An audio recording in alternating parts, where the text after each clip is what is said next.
Woe to you, O earth and sea.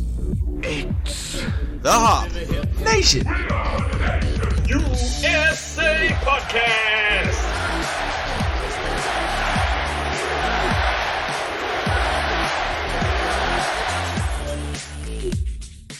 Welcome back, everybody. This is the Hop Nation USA Podcast. I am Adam, one of your hosts. With me is Steve. Hello. He, of course, is always happy to be here, beaming with pride to be here on the show. Yes, I invented the show. It is my baby. I have to be proud of it. You did. You did. And I'm riding your coattails, and I'm all right with that. Cool. Yes. But we're back on the road again. Yeah. Hop Nation USA Central can't hold us. No. We broke out again. Broke out. Still touring as we can. Yes. Before the snow comes and we decide not to tour And anymore. we hibernate and become bears. And we just drink stouts all day, every day. And we go back to doing Zoom shows. Yes, yes. But we are live on location here in beautiful downtown Pittsburgh at the new Sly Fox Brewery and Pizzeria. Is that is an adequate term, phrase, unit to use? It's in transition, so we'll go with that for now. Okay, all right. Patent pending. But yes, we are here live on location, and of course that means that we're talking with people. We're talking with the representatives of Sly Fox Pittsburgh 2, because this is their second location, and we'll get into that a little bit. That voice you heard was Ryan. This is not your first time on the show. It is not. It would be more accurate to say it's my second time on the show. That was episode 122, if I remember correctly. Two for both of us. That was a fine show. And that other voice is Kyle, General Manager Kyle. Welcome back to the show. Absolutely. And Happy to be here. they are here for one specific reason: revenge. They are here for revenge because up until this summer, the previous episode of Sly Fox on the Hop Nation USA podcast was the number one listened to show out of all of the shows. But over the summer, they got kicked off the top of the mountain, and they got a hold of us and said, "We need to fix this." They wanted their title back. That's right. So They gave us a ring. They said, hey, we need to get those numbers back. that's right. Exactly how it went down, yep. Rick Seaback ain't got nothing on us. That's right.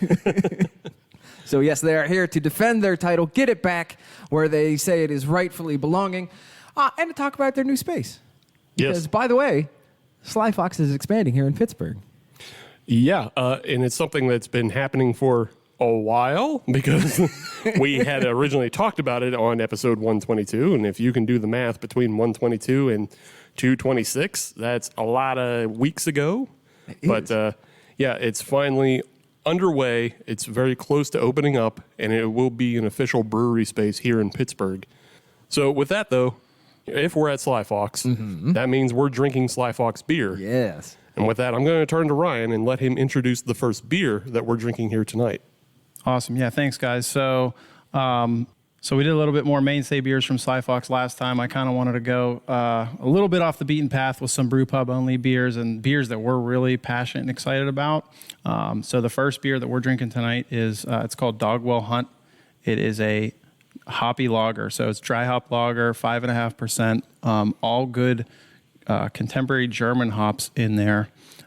So it's and in that way, it's really unique. One of the first things you notice when you pour this beer is the big aroma from it, and it's just not something that you normally think of German hops being super aromatic. But when you dry hop them in a lager, you'll get that. So, and then as far as the name of the beer itself, so actually we collaborated with another brewery out east called 2SP, and another lager loving brewery like Sly Fox. They don't have distribution out in Pittsburgh, so a little novel for people out here. And all the allusions are actually to a 90s funk metal band called Primus. Dogwell Hunt is lyrics from Jerry was a race car driver, a 90s Primus song, and in the song he drives a lime green Cutlass 442, and that's the imagery on the 16-ounce can with a Texas license plate that says "Love Beer." So, right on. I do have one thing to say, though. Primus sucks. No, it doesn't. Primus sucks. Hell yeah. Cheers. So for our listeners who are familiar, 2SP I think a lot of our listeners will recognize them as the brewery that always collabs with Wawa, Right. to do the coffee That's them. stouts. Yeah, so That's them. yeah, Really? yeah. I think that's where most people from the Pittsburgh area would recognize them from is just the collaborator, because they started that war, and then obviously Sheets had to get their. Oh yeah. Can't agree with all the Sheets decisions, but I do appreciate 2SP and Wawa, doing their collab. So. Yes. Anything that gets attention on craft beer is good. Right. Agreed. I will say though, like you said, it has a real distinct nose, like right up front.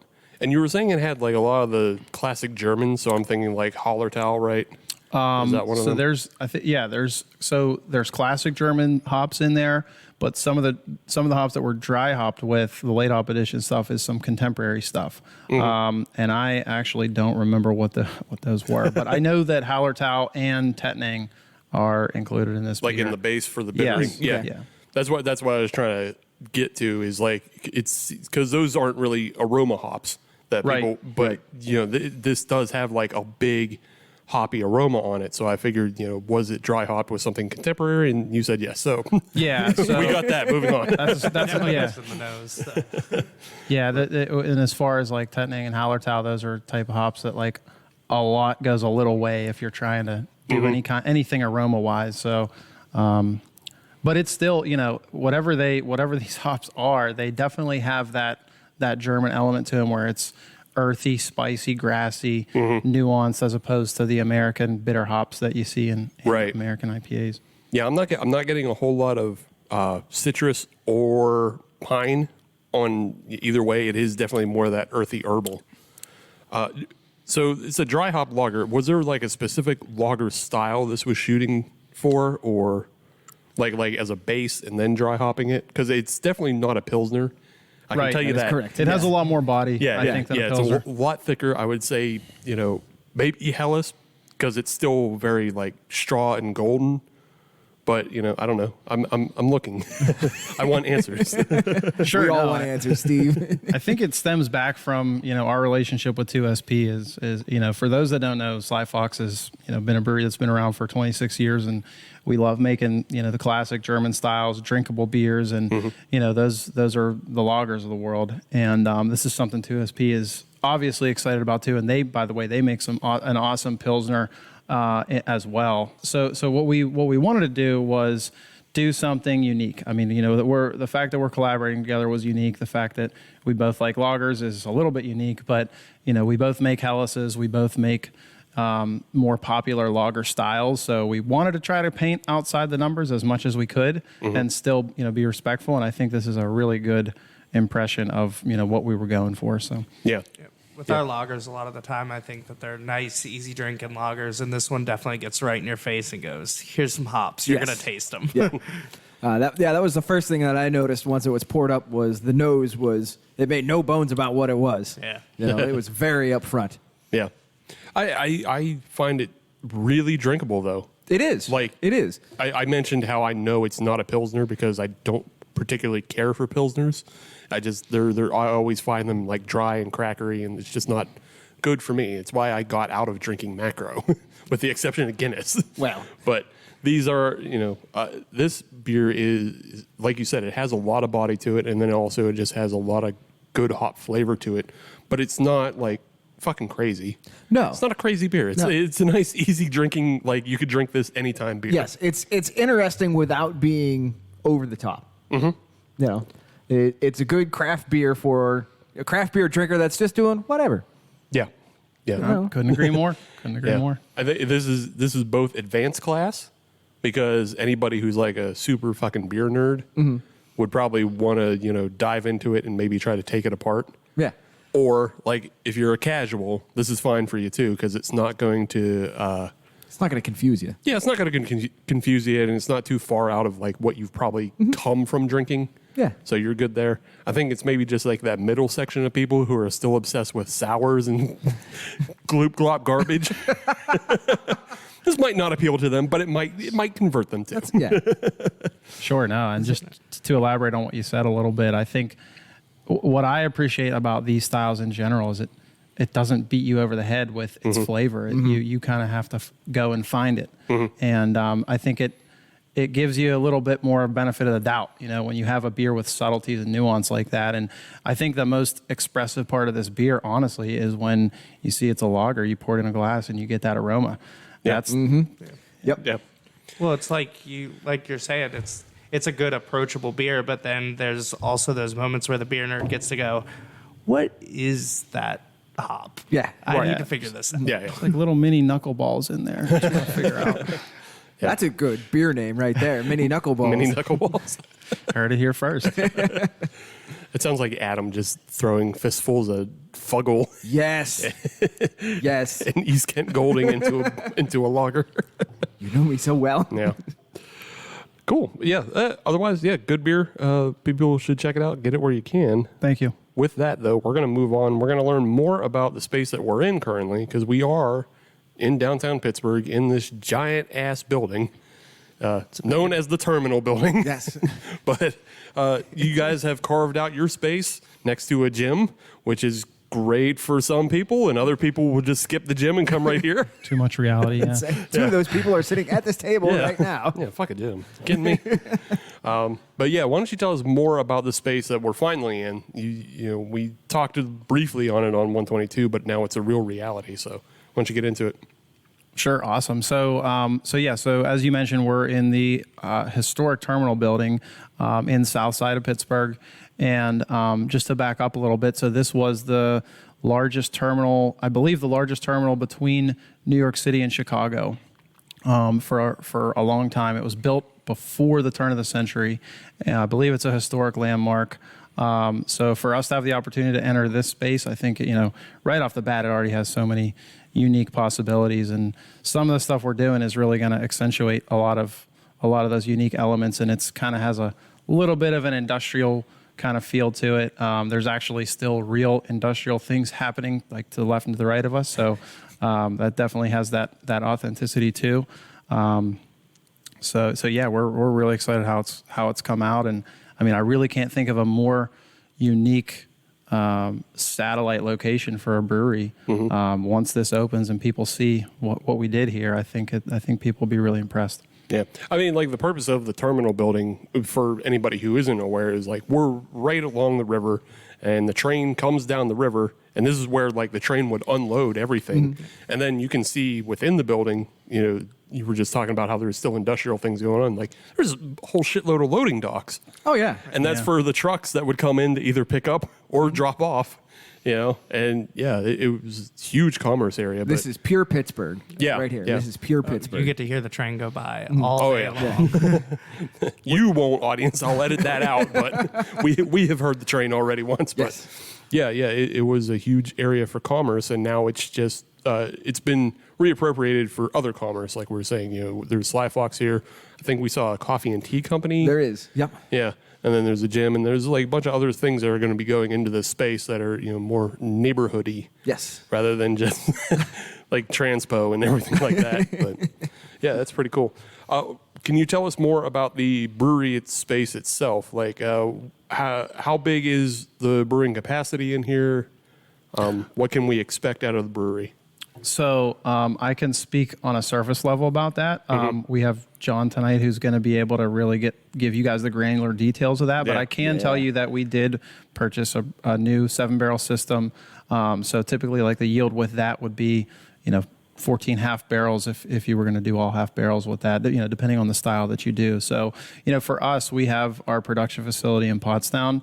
That's where we make all our beer that's out on distribution. That's where we make most of the beers you try at our pubs, even our pub exclusives. Some of it's made we have a smaller 15-barrel system that's at our Phoenixville location, but 99% of our beer is made in Pottstown. And this is going to be an opportunity to do some more Pittsburgh-centric stuff.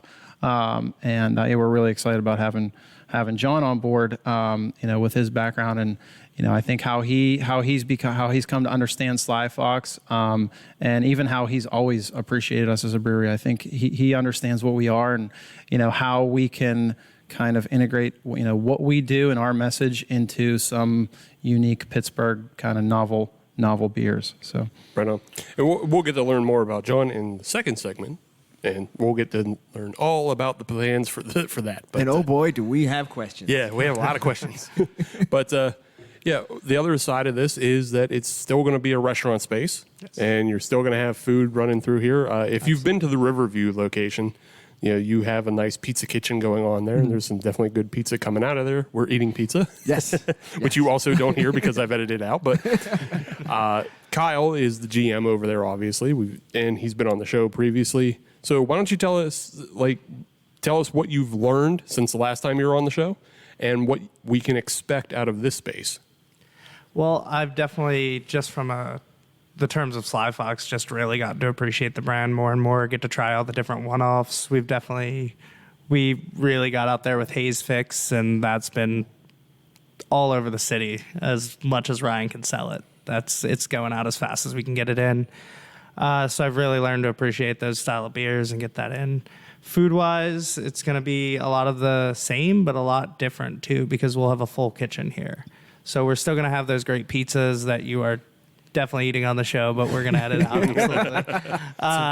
Great political answer, by the way. It's going to be the same, but very different.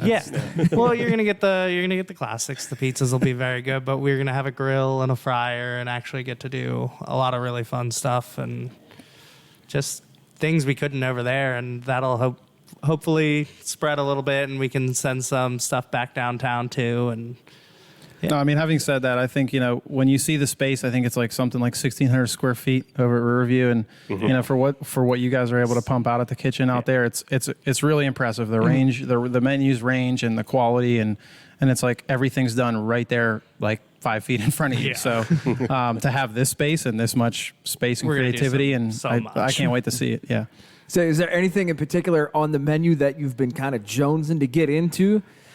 Well, Philly-based Sly Fox, we got to have a cheesesteak. That's fair. And I'm from Jersey originally, and the cheesesteak has got to be done just right. So I've been challenging my kitchen managers. They're really excited to put out something delicious. So I'm going to ask this question. What has to be done to make a good Philly cheesesteak? What has to be done to make it right? So it's about the bread for me. Really? Personally. Okay. So we're getting hoagie rolls shipped in from Philly is the plan.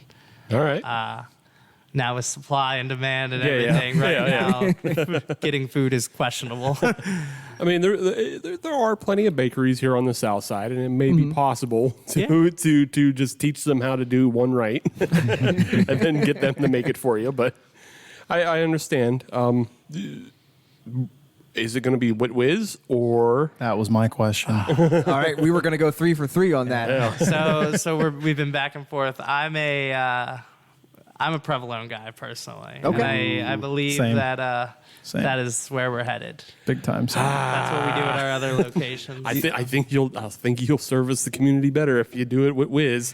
Maybe give them the option. There might be an option. Yeah, I don't know enough places around here that do it with Whiz. That's a good point. There's Patrick's Pub in Moon. They do it with? It's not Patrick. Yeah, it's not Whiz per se, but it is a cheddar cheese sauce. Yellow. Okay. Sauce. All right. It's fucking awesome. Yeah. Yeah. So I don't know if Might be a special. We try it out. Yeah. Who knows? If you really want to blow some asses out, get the fucking cheese sauce from Hot Dog Shop. Yeah. And just put that on. You'll create addicts off of that. I gotta think that's similar to what Pat's and Gino's uses, like yellow cheese water. Yeah. Just whatever it is, whatever is in that yellow cheese water, just It sounds use so that. bad in that Yeah. way. Yellow cheese water That's on my fine. cheesesteak. it's fine. There's always a line, 24/7. That's right. We're on a craft beer podcast. Yellow cheese water is the last thing that's like comparative of terrible put into your body. Yeah, and we've been abusing our bodies for the last 4.5, 5 years now. Yeah, 15% stouts and fucking gloop glop sours. For your benefit, listener. I respect you. Yeah, cool. So let's see. We got cheesesteaks coming. We have pizza. Yep. Is there anything that you're planning for like seasonality? Is there? So that's going to be a big focus here is the specials. We're keeping the menu kind of small and tight just so that we can constantly change those specials and mix it up, do different things, and sandwich specials, just different things all the time is the goal. Is there going to be? I would would assume there's going to be just like a lot of quick to go things because you might just have a lot of lunchtime foot traffic. Absolutely. with this. We already we've been talking about just stuff that you can get within like 5-10 minutes. Grab it real fast so you could eat it outside or something like that. Get the people coming out of the gym Exactly. playing that zero-sum game. Set up all a the work you've protein done. shake stand. Yeah. Have you thought about anything along the lines of like with that kind of lunchtime thing in mind, have you thought about like not necessarily a $5 combo, but similar to that where like you make a specific sandwich and a beer paired together? Haven't put that into the pipeline yet, an but idea. that's not a bad idea. Yeah, just something to think about. Good idea. Like you make some. He's moving you on to restaurant management. He is. No. I'm fine doing what I do. I don't want to Armchair restaurant manager. Yeah. I don't want to come into a place and have a boss. all of the opinions, none of the responsibility. Yeah, I hate all that. I can be a consultant. That's my thing. There you go. Yeah. But awesome. Is there anything else that people should know about this space? It's like, especially when can we expect it to open? I mean, we're trying to get there as soon as we can to open. As far as for things for people to know, we're just excited to be here. Huge space, definitely opportunity for private bookings and parties and stuff like that. And parking. And parking, galore.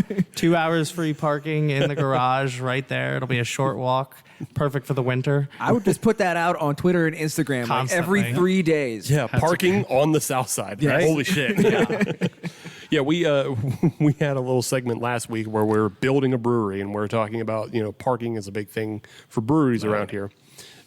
East End's parking, not so great.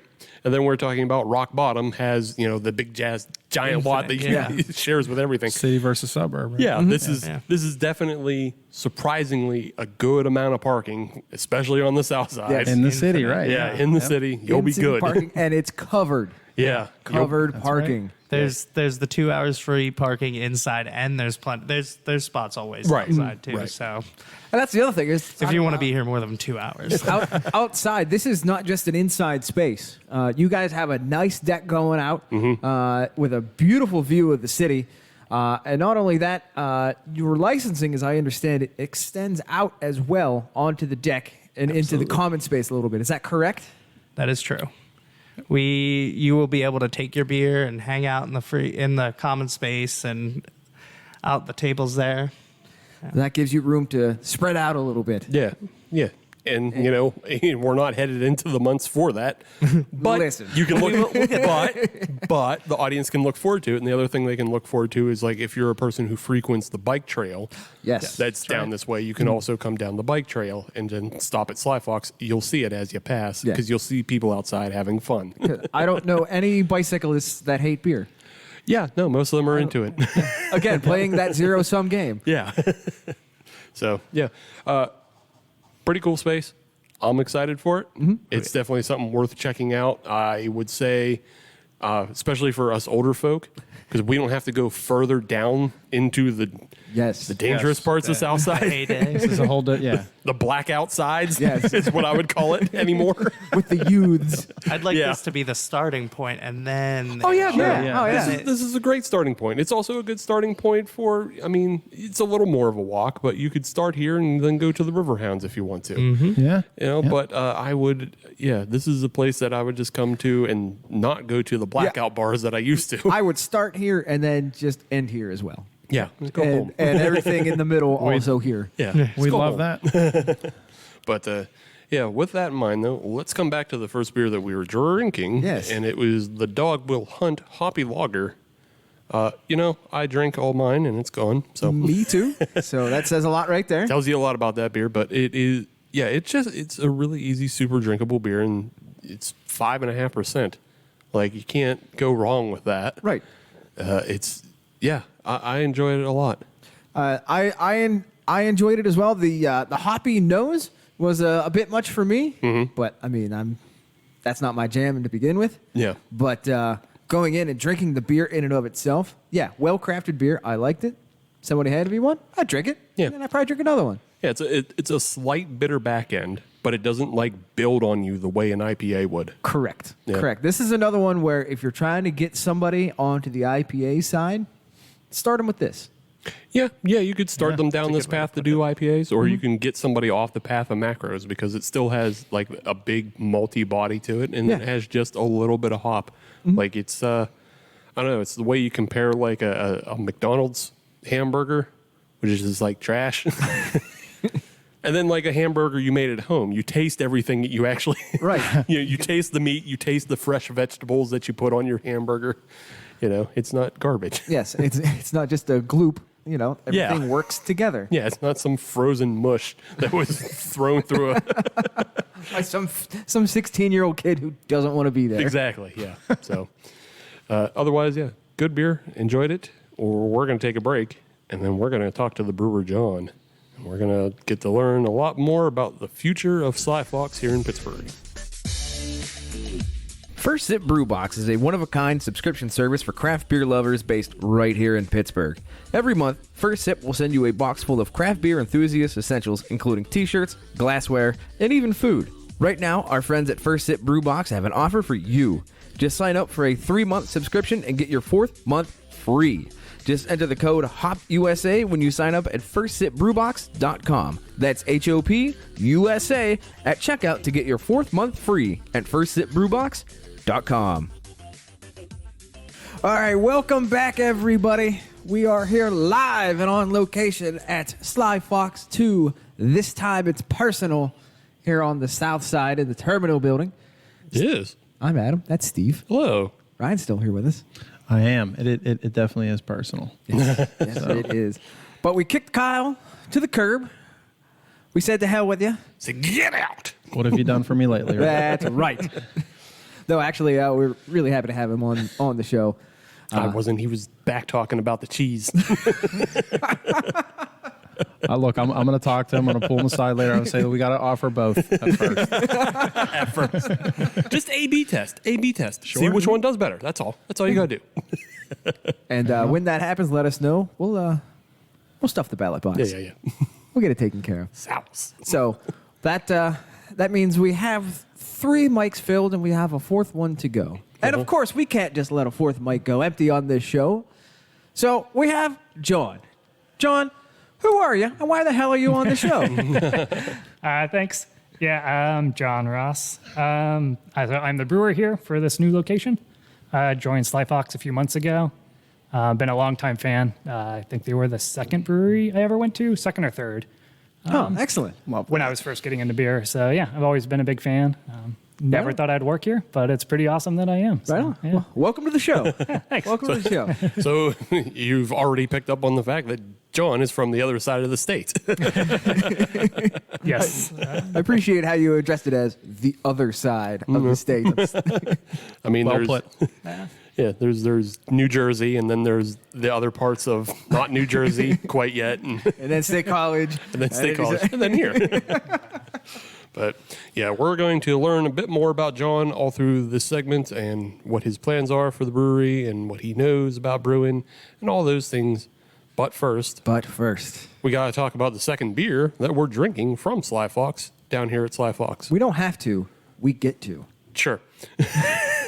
Either way, I'll leave it to Ryan or Jon, whoever wants to introduce this one. Oh, I mean, you were super excited to introduce it, I think, Ryan? Definitely. This is, the first beer was super awesome beer that I'm super passionate about, but this just hit me so different when I tried it for the first time. It was a pub exclusive beer for Sly Fox. So, for me, like I do, sales, distribution, promotion stuff.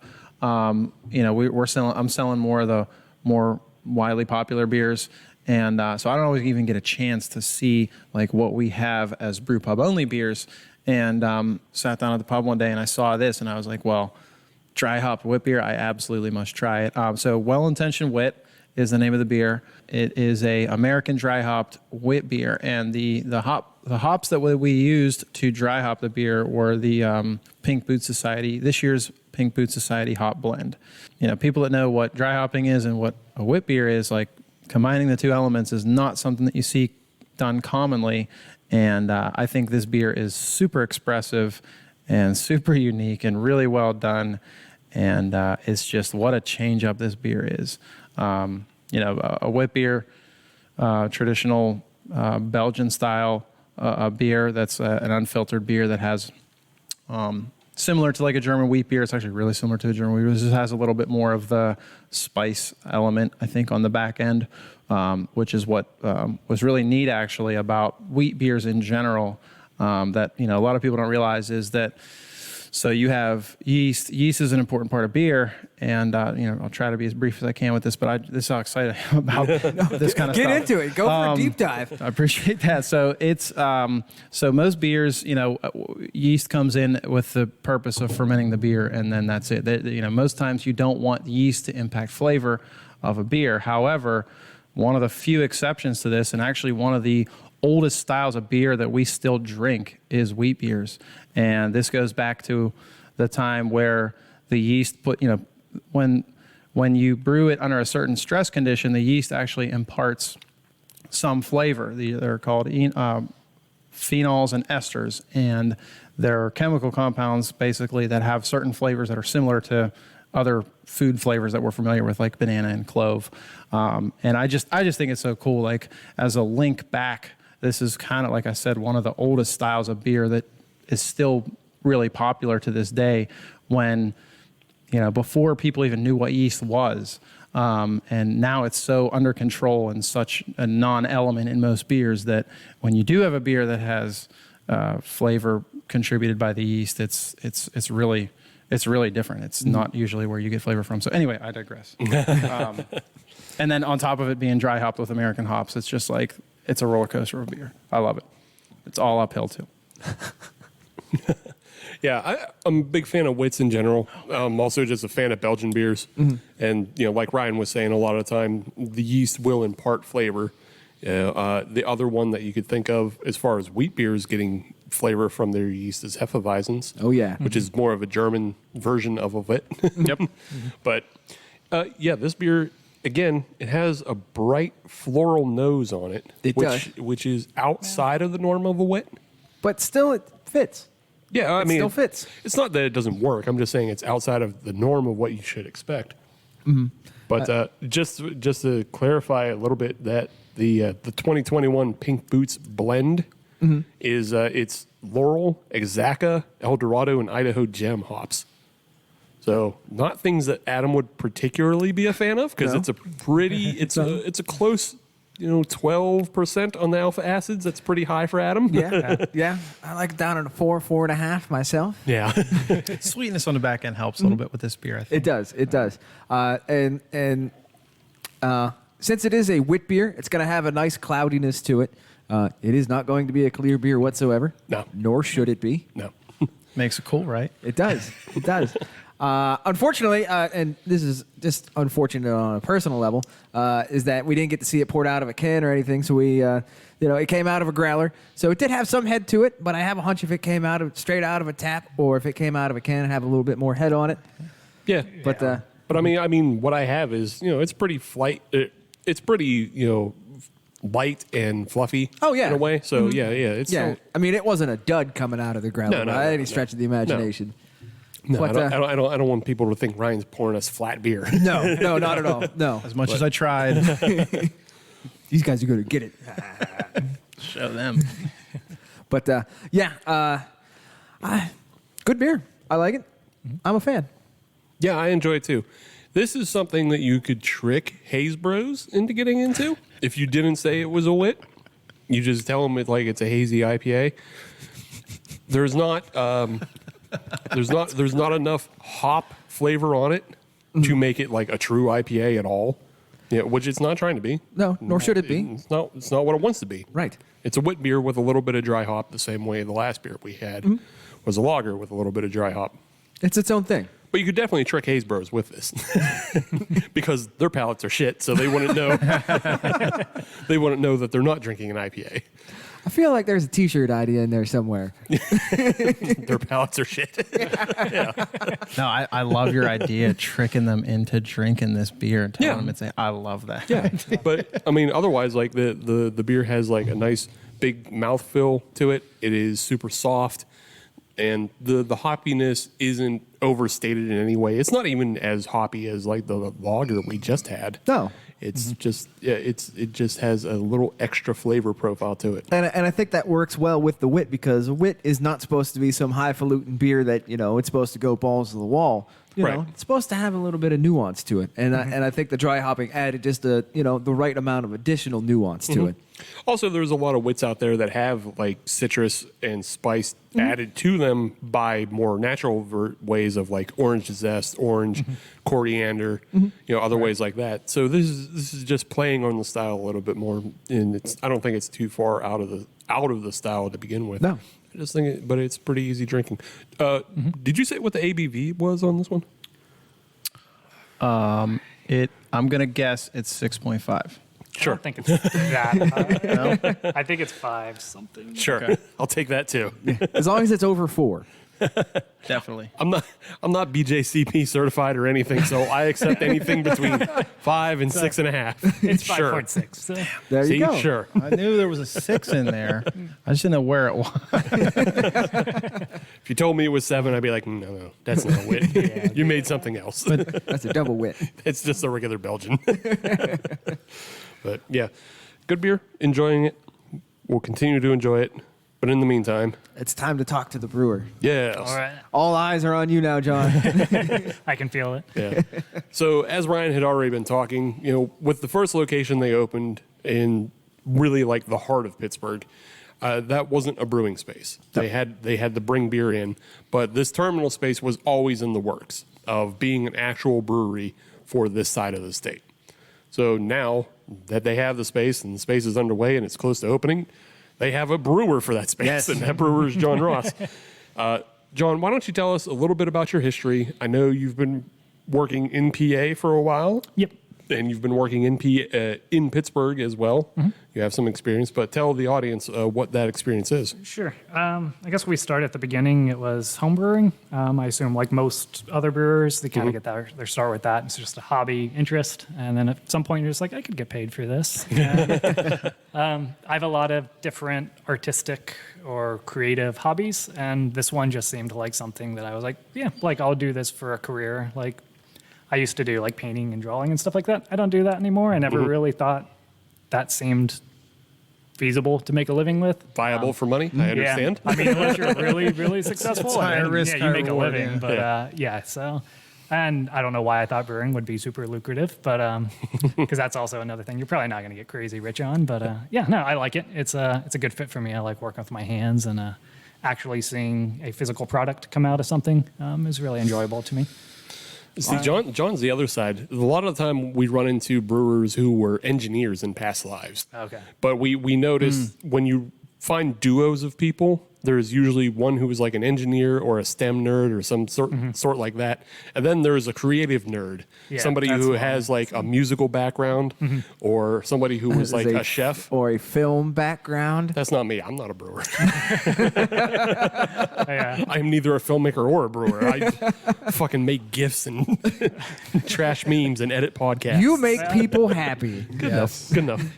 But so yeah, you're coming from that creative background, but a lot of times it's like other people who have like chef backgrounds as well. Because I mean, brewing and cooking, they're not terribly different. So Nah, brewing's a lot like baking, I think. Whereas baking, you're kind of using the same handful of ingredients, then just combining them slightly differently at different temperatures, and sometimes you beat on them, and sometimes you're real gentle. And brewing's kind of the same. You have your set, like, these are the number of grains I have, these are my different hops. How do I combine them differently to make new things? And so, yeah, I think it's a lot like baking. Even though I don't really like baking that much. So I'll do it sometimes. I did it over COVID a lot. But right, yeah, a lot of people did. Yeah, I think so. Guilty as charged. Yeah. So what was your first job though, like from the home brewing step on? Yeah. Trogs was my first place I got hired at. I tried to get a job at Stouts. That was the very first attempt. okay. Who are now gone. Right. Pretty much. R.I.P. Yes. Yeah. But still, I love Stouts. All the old heads remember. Yeah. Pour one out, old heads.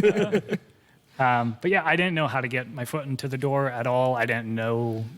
I guess I knew a friend of a friend who worked at Trogs, but I didn't even pursue him talking about it. I just saw that they were hiring, so I just threw in an application.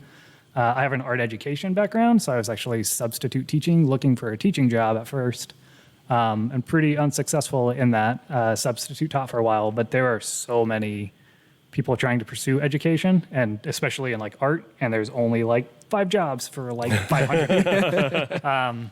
So that kind of pushed me. I was already into homebrewing a bunch. And so Trogs was doing their move from Harrisburg to Hershey. Oh, okay. And I interviewed when they were still in Harrisburg, and then I got hired when they had moved to Hershey, which I'm kind of glad I missed that headache because I didn't know that was a mess. And I did pretty much everything there except for brewing. So I started behind the bar, and then very quickly moved into the packaging side of things, probably within a month or so. Did packaging, shipping, receiving, and stuff. A little bit of cellar work, but nothing really notable. I was there for a number of years, really enjoyed it. A lot of great people. By the time I left, I was like, I don't need to drink Trogs beer ever again. And now I buy Trogs beer all the time. Everybody needs a break. Yeah. Pretty much. Some of them I skip still, but they're great. Moved to Pittsburgh then. Girlfriend had gone to school at Duquesne and always wanted to come back. So we were living in like Lancaster County at that point. Okay. And she was able to get a transfer for her job out to Pittsburgh, and I was ready for a move at that point. And I found myself at Hop Farm. Was there for a number of years. Brewed there. Was a solo position, similar to how this is. Mm-hmm. So learned a lot real fast. And that was a good experience. And left there maybe a year and a half or so ago.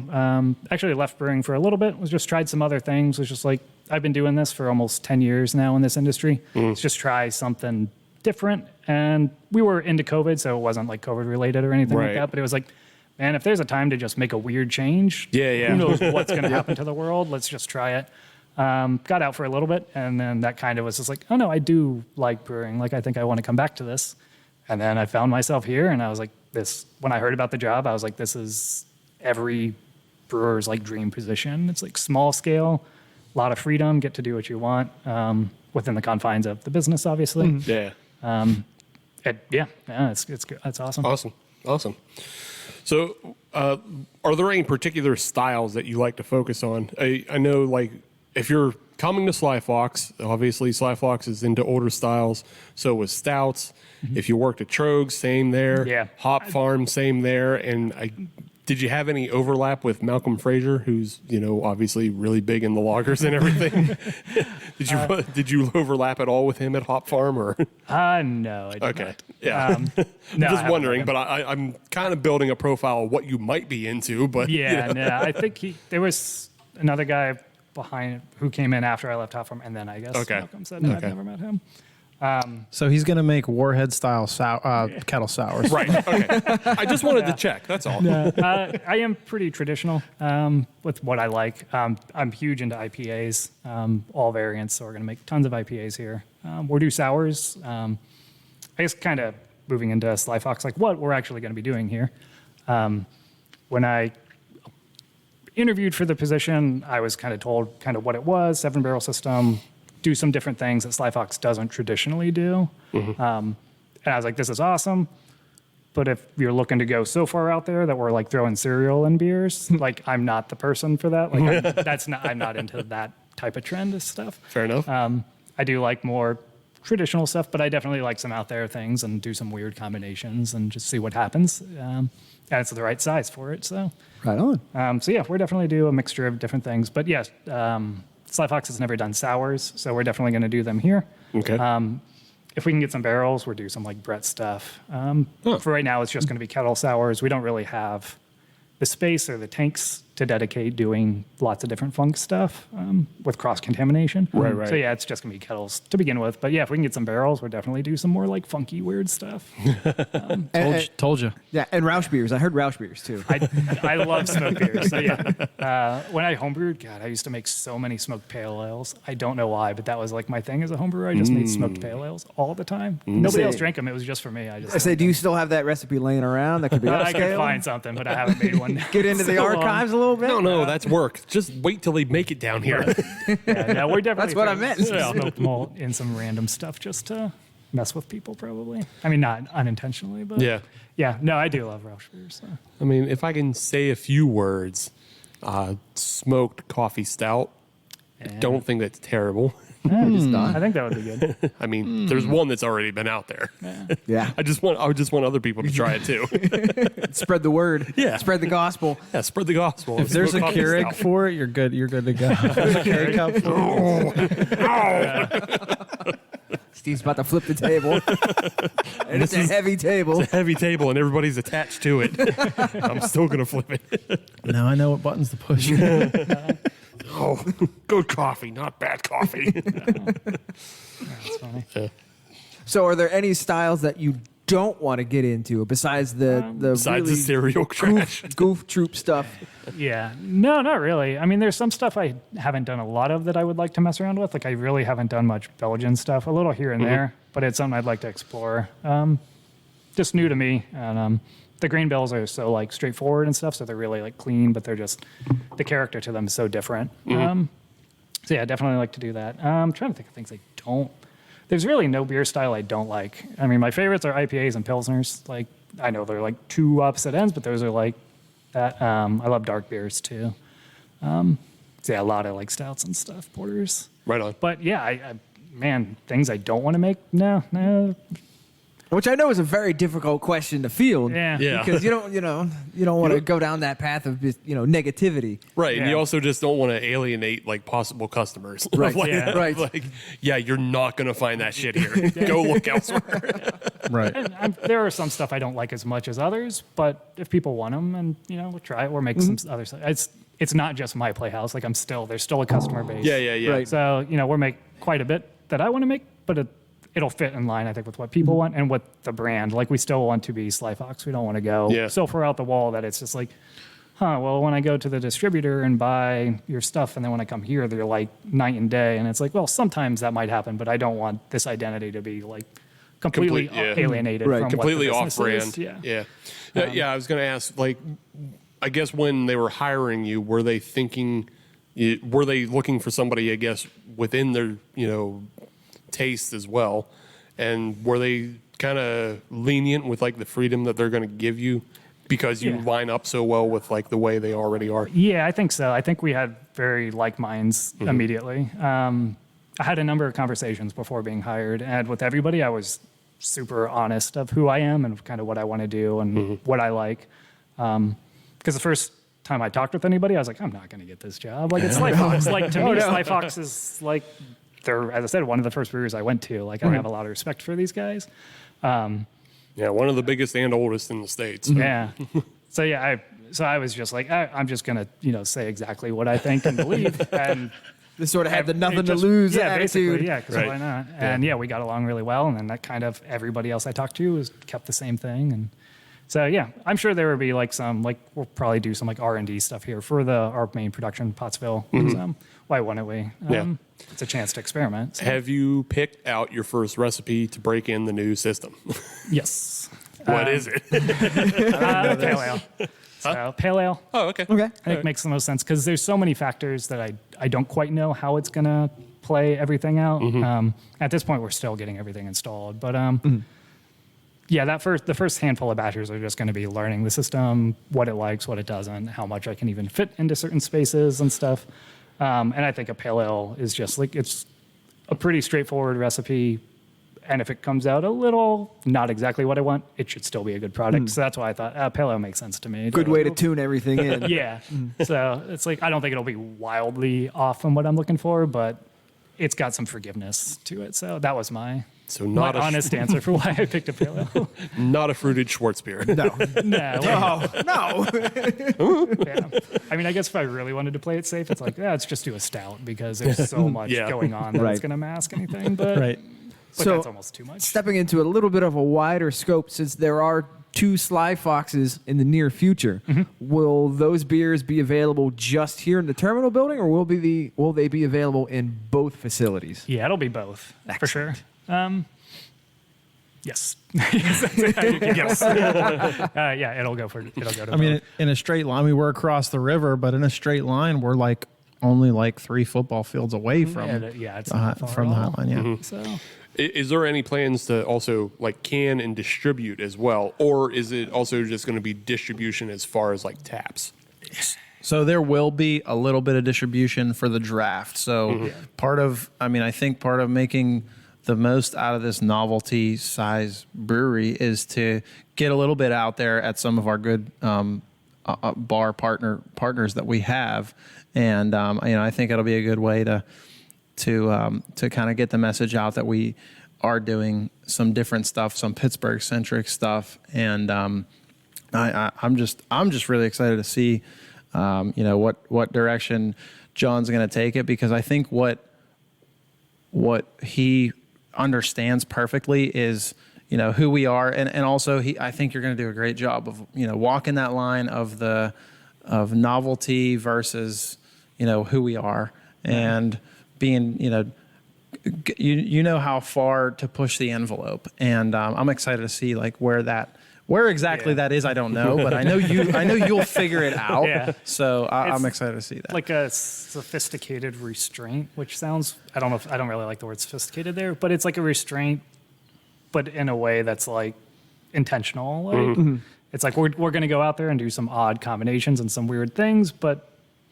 like there's not a line, but it's like, this is who we are. Like, we're not going to throw 500 Oreos in the match or something like that. Like, that's just, I don't think that's who Sly Fox is. Right. And if down the road they turn around and say, hey, you got to do this. That's who we are. That's what's going to happen. We changed, but I don't think that's who we are now. Yeah. But, so we want to respect who we are as a business, but we definitely want to, we're Pittsburgh and we're small, local. So let's do some stuff based around the area and do some just odd stuff because it's the size for it. So Yeah.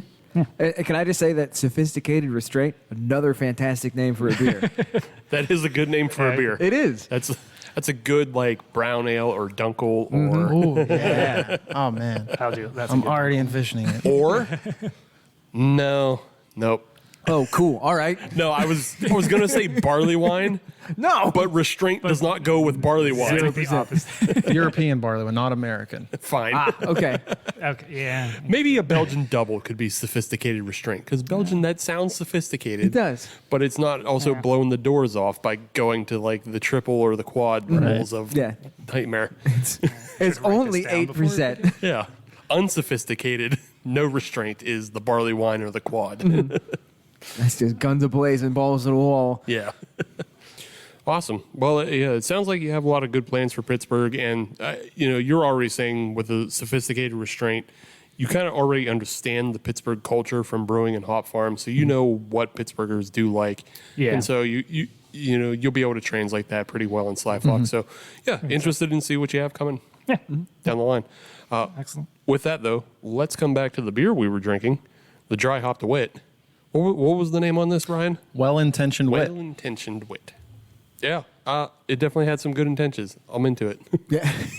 Well, that had good intentions and good execution. That too. Yeah. It's important. Yeah, the dry hopping on it gives it that nice floral nose and floral burst of flavor at the end. But again, it's nowhere near as bitter as the hoppy lager we just had, which wasn't bitter. Right. So, Right. Yeah, it just has a nice floral taste to it. It's fun. It's pleasant. It's pleasant. It's a very pleasant beer. It's a lot more of a not wintertime drinking beer. Oh, absolutely. I'll say that because it is so bright and floral. But Boy, that'd be a great spring beer, huh? oh yeah, Yeah. that's a fucking thaw beer for sure. Yes. Yes, it is. That's an excellent way to put it. Yeah, revisit this on March 23rd. Yeah. That's my brother's birthday. Oh, March 22nd. Good for him. And Joey Porter's. Well, good for both of y'all. All three of y'all. All three of you can sit down and have a well-intentioned wit together Fine. We will. and watch the fucking squirrels come back. You But may or may not be invited. I don't care. I'll still be in stout season. All weather is stout weather. That's right. But great beer. We're gonna take another break. We are. Maybe grab another piece of pizza. That's not a maybe. Okay. And we'll come back with a little game and another beer. We'll be right back.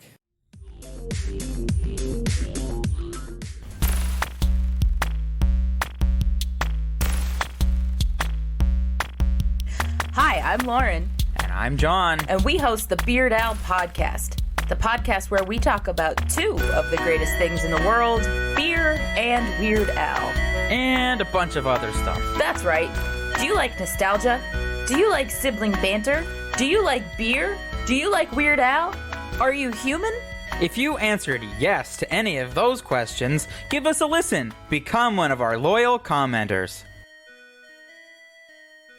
Welcome back, listener or listeners. I don't know. You could be in the car with somebody. You could be, maybe you got this on the radio at the pool and everybody's listening, as you should. We are here live on location at Sly Fox Terminal. Sly Fox South Side, Sly Fox 2. I'm not sure what we're going to call this outpost yet. We're not either. So, any of the above's fine. I like it. I'm listening. We'll put up a Twitter poll or something. Foxy McFoxface. If the internet has its way. Sure. That's what's going to happen. Yes. But we are still here. We still have Ryan. We still have John. Steve's still here because I'm his ride. So he ain't going anywhere till I go somewhere. I'll get a bus. I'd ride you halfway. I'd get a bus if I wanted to. But we are here, segment 3, which means it is time for beer number 3. Yes. So I don't know who wants to talk about this third beer, right, John? I will be happy to talk about this third beer. Excellent. So, what do we got? What are we drinking? So of our 3 beers, this will be a second.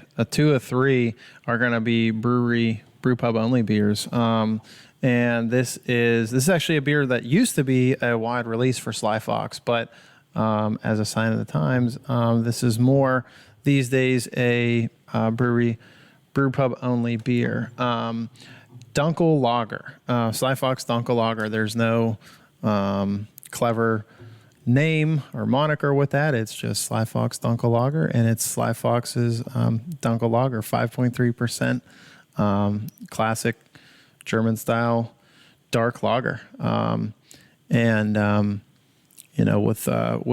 dark lagers like that, they have a really robust malt flavor, but it's still a clean finishing beer. It is, as I said, it was only 5.3%. So I believe Dunkel is German for dark. If you said that with confidence, I would totally believe you, because I don't know either. I don't know. So either. I'm going to believe you. Yeah, we'll go with that. We'll go with that. So usually when I'm confident is when I do the opposite. I sound like I'm unsure when I know. Makes sense. It makes no sense, but that's how I do it. So, so Dunkel Lager is really a beloved style of beer for Sly Fox fans and people that are familiar with Sly Fox. I've been drinking our beers for decades now. People that come to our pubs and are familiar with all our beers, they always look forward to our Dunkel Lager. It's something that typically comes out this time of year, and really, I think a dark lager like this is really perfect for when the seasons are changing and the weather gets a little colder, and you have that dark, a little bit of a darker beer flavor, but it's not quite like a barrel aged stout or anything, but it has those elements without knocking you out. Has a thicker body and a bit more sweetness. Something comparable to like Hellas or something like that. Like it's definitely, it fits the season for sure. Yeah, but it doesn't have that like roasty, bitter character. Definitely, like a stout or something like that. Robust malt presence. On the nose, it is definitely a very malty beer. This is definitely the maltiest of the 3 that we've had on the show. Yeah, more malty and flavorful than you would find with an amber, but like John just said, not as roasty as you would with a porter or a stout or even a brown. So I like this beer quite a bit. I liked all the 3 beers, but this is the one like if you came down to our location that's currently open, I would probably be drinking this right now. So. Yeah, this got a good classic flavor to it. Thank you. And one thing I can tell you is I know our brewing and production staff, these kind of beers, they absolutely love more than anything else. So, there's something to be said for what kind of beers that brewers like to drink. And in general, and this is something, I'm absolutely not a marketing first kind of person, but I have kind of been telling people that Sly Fox is your favorite brewery's favorite brewery. So that's my little attempt at marketing there. And, I stand by that. I have found in my travels, doing sales across most of Pennsylvania that Our beer is enjoyed by, the people that make the milky, hazy IPAs and stuff like that. Many of times they have told me that they love Sly Fox's Pikeland Pils, Hellas Gold Lager. So that's kind of where I adopted the idea that we're your favorite brewery's favorite brewery. That's pretty good marketing too. If you're looking to, get somebody to drink like their favorite brewer. You just have to get the brewers on board. You have to be able to get brewers that you can profile and be like, this is the brewer, this brewer of your favorite hazy boy producer is also they love their Pikeland Pils. He's keeping it real with Sly Fox. Yeah. So, you got to, it's like that whole celebrity thing. People want to do what, whatever goofy shit Gwyneth Paltrow's doing, Stay out of the Goop Lab. Right. But, people want to emulate their favorite person. So, Seven comes to mind, and that's not. Well, not that. No. Most people don't want to put their head in the box, but. It's funny, and I don't want to get too off track because I definitely want to get to the game and all that. But like when I was initially hired, and I went out to Pottstown, the main production facility, to get to meet everybody and kind of get the feel for the company, like in person, which was very cool of them to do. Going out after my shifts, I would sit at the bar because I'm out of town. What else am I going to do? Plus, I just want to drink all the beers. And every day, I would rotate through everything, so I wanted to make sure I hit everything, but I would always drink Pikeland Pils every time, every day. And pretty much everybody, like the other workers and stuff, they would come out and just be like, oh, yeah, no, it's everybody's favorite beer. Like everybody that works there. I'm sure there's exceptions. I know some people like some other things, but I would say at least 80% of the Sly Fox employees, their favorite beer is Pikeland Beers. Right on. Pils. I mean, I think that's been I love that beer. That's been my experience too, as far as like a beer that stands out, that's kind of unique in a lot of ways. That is one beer that just is it's kind of hiding in plain sight. So we talked about it at the last podcast. Yeah. So Yeah. I'll say though about this Dunkel, I'm enjoying it. Yeah. Okay, great. Hey, it's feedback. It's right down. No, it's right down the line of what I enjoy about Dunkels. It definitely has that bigger malty body than a Pils. Because everybody's talking about Pikeland Pils. I don't like Pils. I want to talk about Dunkels. I like Dunkels. he said earlier he's not a brewer, so Yeah, that too. Yeah. I'm not a brewer, and I don't give a shit what brewers drink either. A lot of brewers drink hams. What the fuck is wrong with y'all? Quit it. That's true, actually. That's true. Quit it. You're being. you know what you're getting. I think that's. Yeah, I know. I know what you're getting, but like you're being a bad model. It's like finding out the Rolling Stones, like listening to, just like the SNES chiptune. I mean, I jam out to that once in a while. Yeah, I mean, it happens, but it shouldn't be your favorite thing, not when you're the master of the But yeah, the Dunkel, I'm enjoying a lot. It does have that nice robustness, and it's great. This is a beer that's great for this time. Absolutely. This is a definitely 100%. Oktoberfest through the winter type of beer. And, you said it's 5.3%. So that is something that you can drink on for a long time. And again, because it's not overly roasty and bitter, it's not going to blow your palate out. It's something you can have a lot of. It's going to pair well with any kind of meat.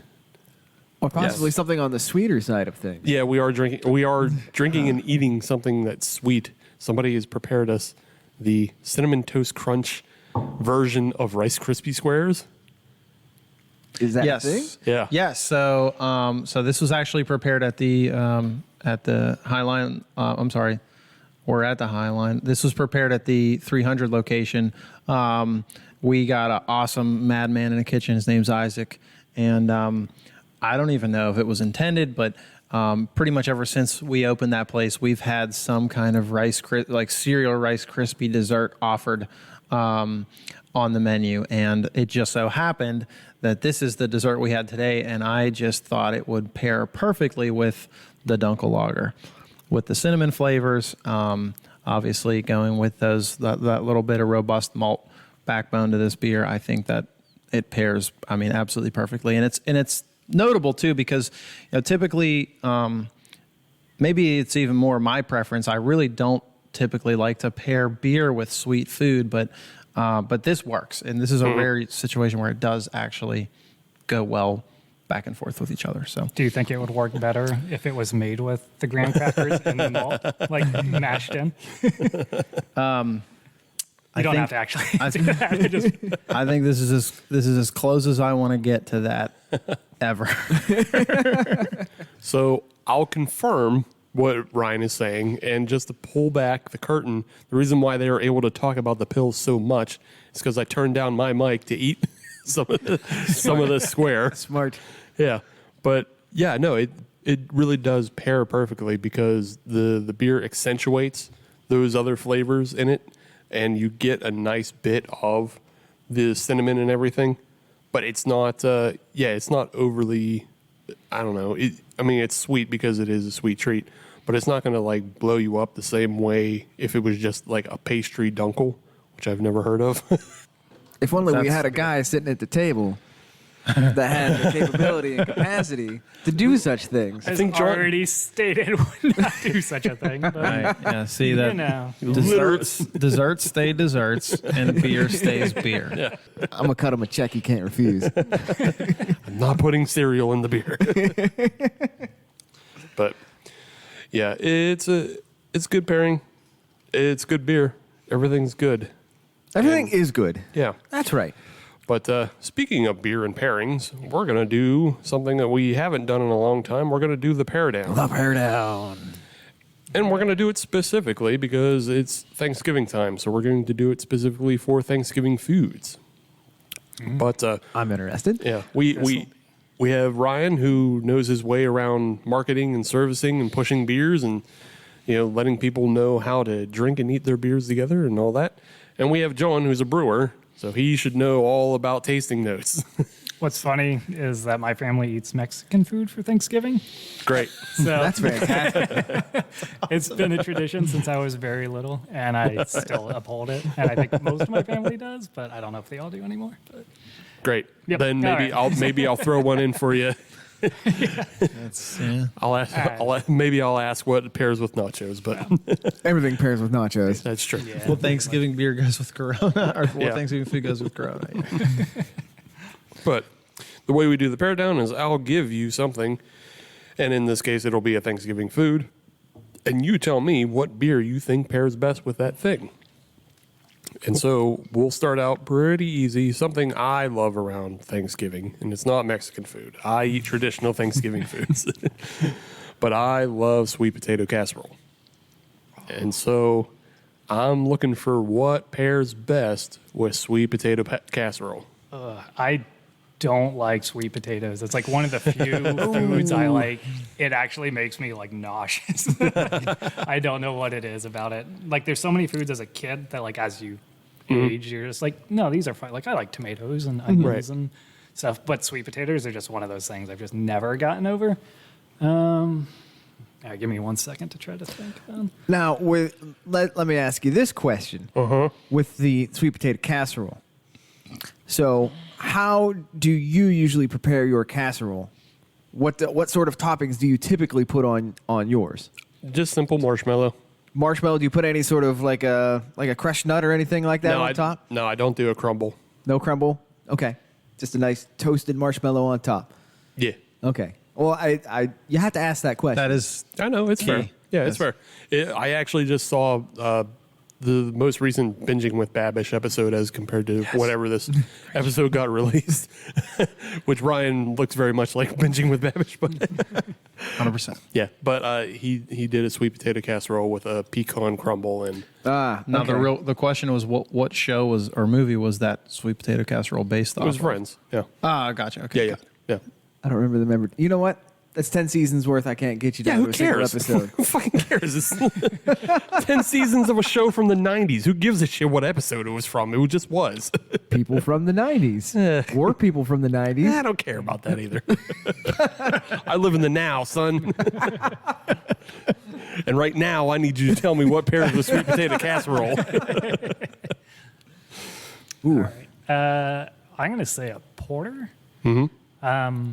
I actually made a stout a long time ago with yucca, like which I think is basically like a potato, like a yam. I think it's more starchy and it's lighter, but Yeah, it was like very starchy. I actually had to almost like filter it as like years ago, whatever. And it actually was good, and it shouldn't have been, but it worked somehow. And it was like a stout with yucca and galaxy hops. Wow. I don't know what I was thinking. interesting. But I didn't want to go a stout with this because I feel like it might just be a little heavy on top of the sweet potato, which is already probably pretty heavy. I'm going off of the knowledge of that I haven't had sweet potatoes in years. I do like sweet potato fries, but that feels different than like a dish of sweet potatoes. Yes. But yeah, I thought like a porter, I think that goes. Like it's also seasonal, so maybe that's just why it's do like. you have a favorite porter that you would? Ooh, I don't off the top of my head. You can just say Lincoln Avenue. Lincoln Avenue. Yeah, that's great. That's a great porter. It's a good one. It's good choice. Yeah. Good choice. That's a good choice around Pittsburgh. It's a great porter. Ryan, did you have? So What is your pairing? what I was originally thinking, whenever you said basically it's just sweet potatoes baked with marshmallows on top. Originally, I was thinking, maybe like a good clean lager would go with that. But I actually had a change of heart at the last second, and I thought that a very particular style I think would go well with it. And although, and this is kind of differ from what John said, where a thicker body beer I think that would work for this would be like a dark wheat beer, like a Dunkel Weiss. I think because of the sweetness. When you're pairing food with beer, you're the basic elements are comparing or contrasting, and I think in both situations, they're both going to kind of have a mouthfeel that leaves flavor in your mouth after you've already eaten or drank, and then also it's going to have just a touch of sweetness to let you know that it's sweet, and neither is going to be over top. So in this situation, I think both of them are complementary as opposed to contrasting. So that's the direction I think I'd go. Fair enough. Vice. Adam, did you have something you wanted to add? So I did, and it's similar to what Ryan was saying, but instead I was just going to go for a classic Hefeweizen, but one that tends more to the banana side of things rather than the clove side of things. Okay. Again, going back to the kind of the complement, but a little bit different, and plus it's got that full body to it as well. I think that would complement the marshmallow side of things. So you're aiming for like a fluffernutter sweet potato casserole. Yeah, exactly. Okay, fair enough. Well, you're all wrong. The answer is Abita's pecan brown. That is a good call. It replaces the crumble. So And it would have been the cheapest seasonal craft beer you could buy. Probably. Yeah. On to our next pairing, though. All right. So everybody loves sweet potatoes except for John. Yeah, sorry. So maybe we can find something that he does like. Oh, I don't like them either. I think they're fat carrots. You guys don't think they kind of taste like carrots? No. Without the marshmallows. No. I think they have. Maybe you're getting them prepared wrong. No, I think like if you have carrots in like a chicken noodle soup or something where they're mush. And then you okay. It's the same. I don't like cooked carrots, so yeah, I can. Okay, see that, texturally, maybe. Yeah. Okay. Yeah, all right. I'll buy that. Mush. All right. Yeah. Fair Moving enough. on. Fair enough. How do you guys feel about cranberry sauce, though? I like cranberries. I don't know the last time I had cranberry sauce. This is probably because my family not eating traditional Thanksgiving Right. food. Yeah, because I what was other like- time of the year are you going to eat it? Yeah, because for Christmas we would kind of eat what you would think of for Thanksgiving, but we didn't do cranberry sauce. It just wasn't something in my family. Yeah. So we did stuffing. Okay. Yeah. All right. So if we do stuffing, Maybe we'll talk about stuff. and Adam, to your question, I know what you're about to ask. No, I'm talking about that big old slab that slides out the can. Cranberry sauce a la Bart. Yeah. Okay. Yes, I'm talking about the cranberry sauce with ridges. Yes. I think I have an idea. Okay. If you want to share your idea, maybe it'll spark others. I'm going to go with a lime goza. Okay. Interesting. I'm going to go with a lime goza. Interesting. A little tart on tart. and once you're done with the cranberry sauce, you can pivot right over to the Mexican dinner. Yeah. Have yourself a time. Yeah, that works. You're giving John ideas of how to have cranberry sauce with his Mexican dinner. Yeah. I just got to incorporate the lime goza as a bridge. It's fine. Everybody will cross that bridge. Yeah. We'll all have a good time. Brian, did you have one? I mean, my mind's racing a little bit, and I guess I'll just deconstruct, I guess, where I'm at. And typically, any time that any kind of cranberry is involved in anything I eat Thanksgiving would be like a certain burrito that is made like with Thanksgiving stuff inside of it, and then there's the cranberry stuff on top. And I like it, I figure, and stuff like that with like salty, sweet stuff like that, I figure if that's the way the chef intended it to be eaten, then I will eat a bite with every element of every ingredient in each bite if I can. But to isolate the cranberry sauce just by itself, my first thought would have been like a fruited wheat, but obviously I think that's a little bit of an easy way out at this point, based on the fact that I did a dark wheat last time. The man likes his wheat beers. Yeah, I knew we were friends for a reason.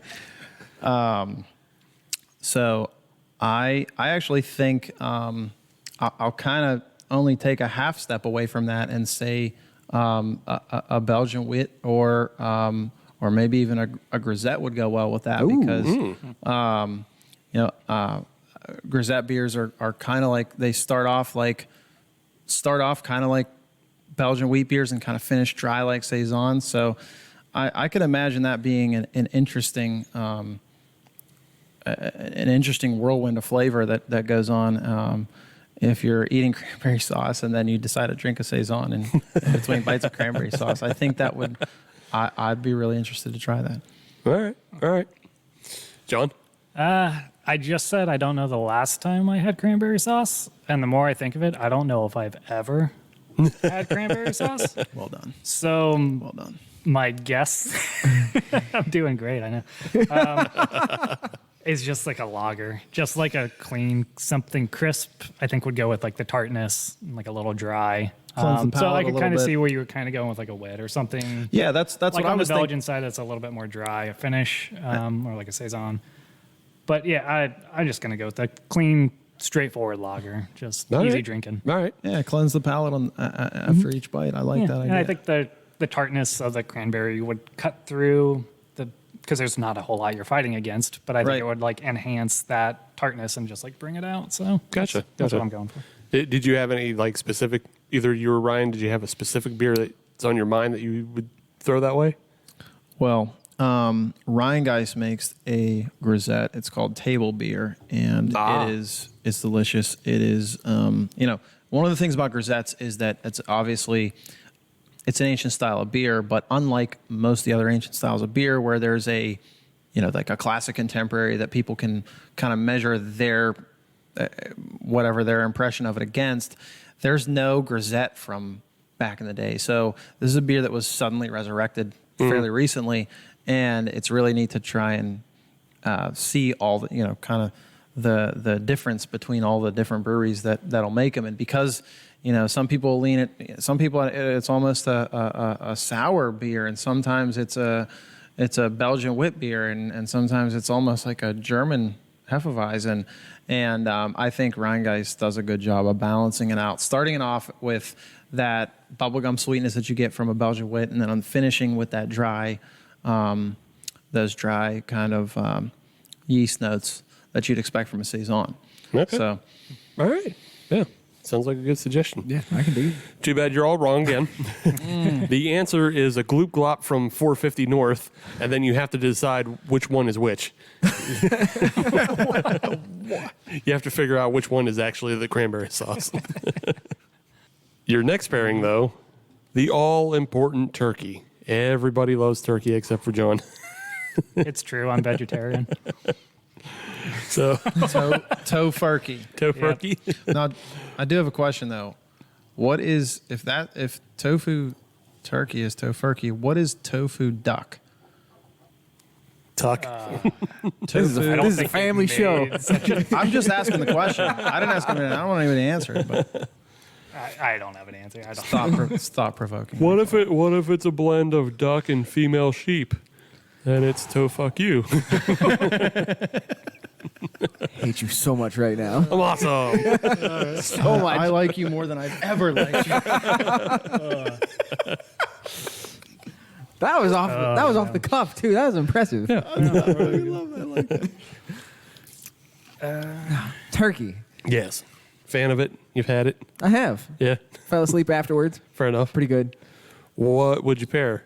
Are you going to go with something heavy that'll make you sleep even more, or would you go something light to try to stave it off? I know exactly what I'm having. What's that?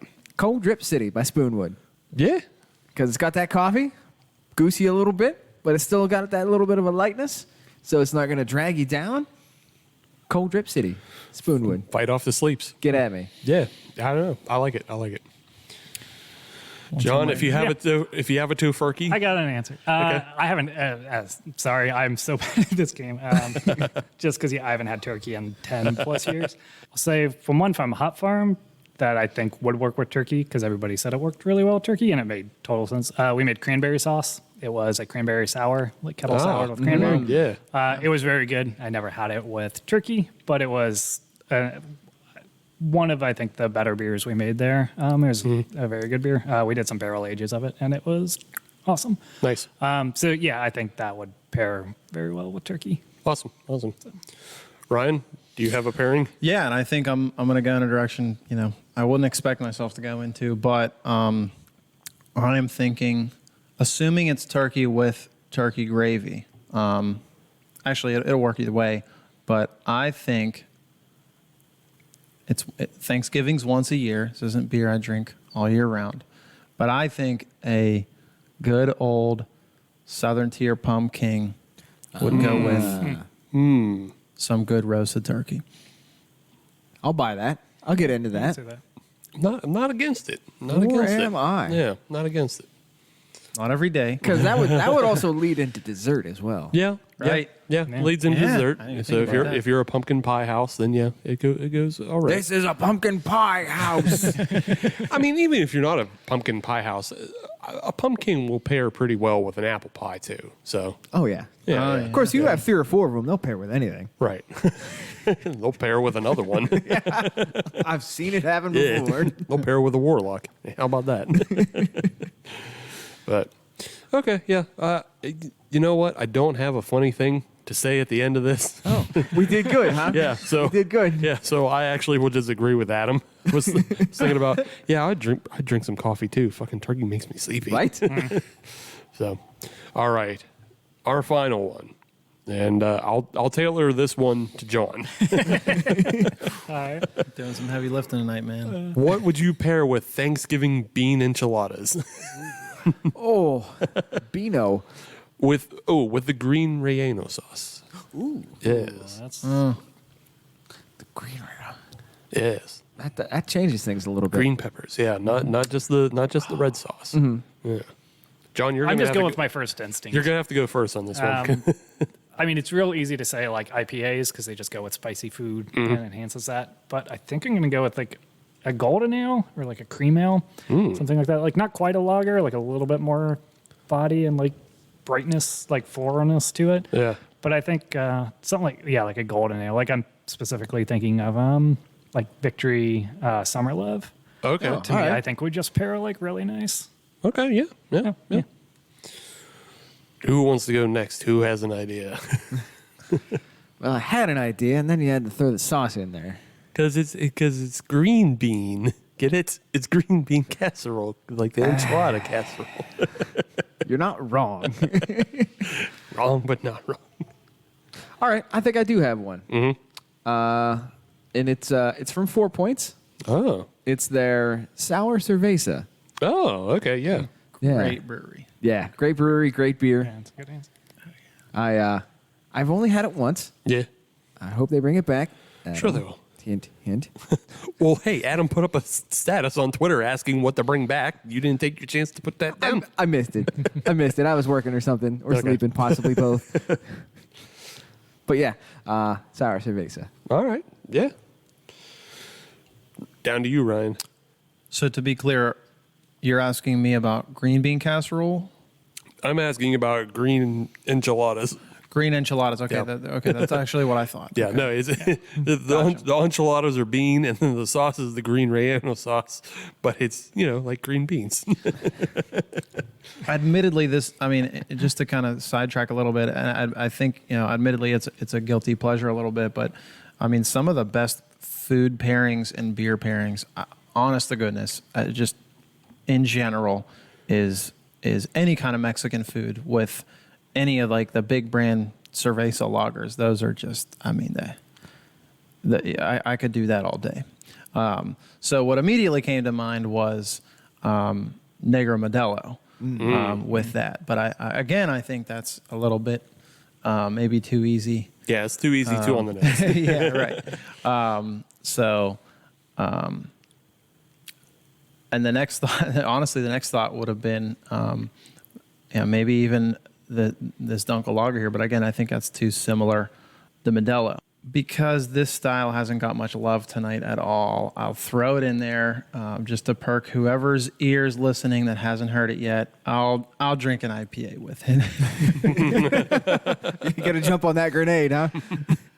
Sure, yeah. I mean, whoever's been listening that long and waiting, here it is, IPA. It's in there, all right? Did you happen to have of the thousands upon thousands out there, did you happen to have one, though, that you could narrow it Yes. down? Okay. Victory Hop Devil IPA. Yeah. Okay. Yeah. It has All a right. malt backbone, and it's not a monochromatic style of an IPA. It has depth to it. I think there's even a British hop in there or something, and definitely. That actually just came up on an episode of Halloween is Forever, where Brian was talking about his time in Austria, and he was at an Austrian brewery, and they had all traditional Austrian style beers, and then one tap for Hop Devil. That's really weird. Insane. Yeah. That's so weird. Yeah, apparently the brewer was studying in America and had Hop Devil, and it inspired him to become a brewer. And That's fantastic. yeah, That's awesome. That's cool. so he keeps it on tap over in Austria. That's awesome. So, yeah, go find that. But Crazy. all right, I think we did some work. I think people have some good ideas for Thanksgiving, whether they're traditional or not. And if all else fails, go get yourself a Pikeland Pills Or a Dunkel lager, or a Dunkel Lager. if you're like me. Why not both? Yeah, they're Because both sometimes you're like me and you don't like pills. That's why. Well, Sometimes, I do. but I do like this Dunkel lager, so we'll come back to that. Thank you. And it's a fairly down the middle Dunkel. There's nothing like no bells and whistles on it. Nothing that's going to surprise you. But hey, it's still good and it's still well made. So yeah, it's malty. It's got that nice copper color to it. It's exactly what it's supposed to be. Yeah, And there is a lot to be said about that. yeah. And on top of it all, it's 5.3. So you can put a bunch down around Thanksgiving time if you need to.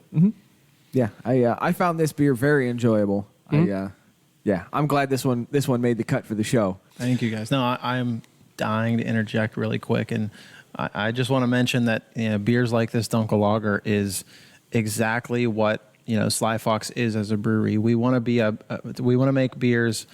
I think we do make beers that people enjoy, and you can have more than two of, and it's not something that you have this tremendous amount of fuss over. It's just something that it tastes good and you drink it, and there is a whole different experience to craft beer that I think a lot of people haven't even really understood yet, of like what it's like to drink like 6 or 7 of the same beer that has, it has flavor, but these flavors are subtle, and you dance with that flavor throughout the night as you're on beer 4 and 5. And that's a completely different way to experience beer. I think craft beer has proliferated to the point where no longer is it really even appropriate to say, I drink craft beer. That'd be like saying I listen to music. Nobody says that's like, what kind of music do you listen to? And what kind of craft beer do you drink? And I think that there's enough different ways to experience craft beer, whether, to continue with the music analogy, whether it's sitting down in the man cave and putting on a vinyl and, really listening to that song and hearing every element and picking every layer of every instrument, versus sometimes you're in your car on your way to work and you just have music on in the background and it serves a purpose, but you're not really cognitively just kind of staring at it. So, and I think beer is that same way. And, I think that there's a time and a place for, beers that you want to sit around with friends and ask, stick your finger up in the air like Cornelius and see which way the wind was blowing when the hops were grown. And, there's other times where you're just like, just give me a beer. And, I think that there's a whole lot of noise with certain styles of beers out there that not a whole lot of drinking is going on relative to the attention. And, I like to think that these classic styles, these drinkable, approachable styles, there's a little bit less fussing going on and there's a little bit more drinking going on. And I love that. So I think a lot of people, when they think about it, they love it too. So fair enough. Yeah, I would agree. I think the classic styles, they have a certain subtlety that commands, attention. So, and you have to expect it if you know that they're a classic style. So, yeah. With that, though, we're going to go into the podium, and we're going to rank all three of the beers that we had tonight. I mean, Ryan and John, you're going to go last because these are yours. These are your products. These are your babies. But Adam, can you go first, or do you want me to?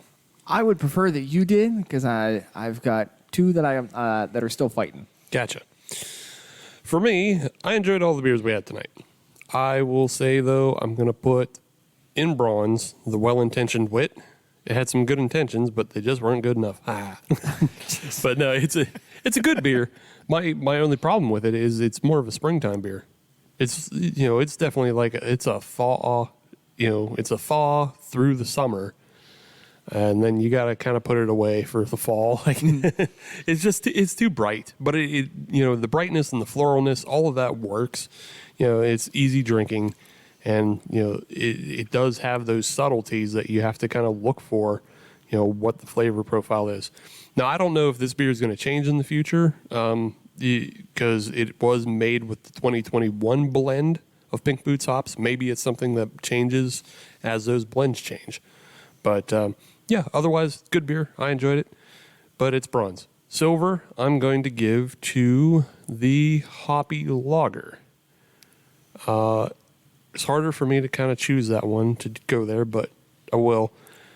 I think it's a really great beer for anybody who's trying to get into craft beer, who somehow is still just in the wastelands of macro. Like, man, what are you doing? Get with the times. Yeah. Or if you're like, I don't know, 21 and you're for some reason started with seltzer, but you want to try beer. This is also a good introductory rather than having to go into the wastelands of macro. But yeah, it has a nice full body to it. It has great hoppiness to it. It accentuates all of the aspects of beer, with the exception of yeast. That's more for a Belgian or a Hefeweizen, something like that. But otherwise, yeah, great flavors all around and great aromas on it. Good beer, but gold goes to the traditional Dunkel lager because I really like Dunkels. And this is a Dunkel. So it's hard to say, no, because it does everything right and just is what it's supposed to be. I can appreciate that. Yeah. Yeah. Yeah. Also, you can drink a bunch of them too. Yes, you can. oh, yeah. Adam, ranks? So, yes. And your ranking kind of spurned a thought in me that settled everything out. And I'll echo what Steve said. All of these were good beers tonight. There wasn't a bad one in a bunch. But I believe I'm going to have to go with the Dog Wheel Hunt in the bronze medal position. In terms of can art, that's a gold medal far and away. I love that can art. It's great. Yes, it does have the best can art. It does. It does. But I enjoyed that beer. The one thing was, it is a hoppy lager, so it absolutely called its shot, especially on the nose. But it's especially hoppy on the nose.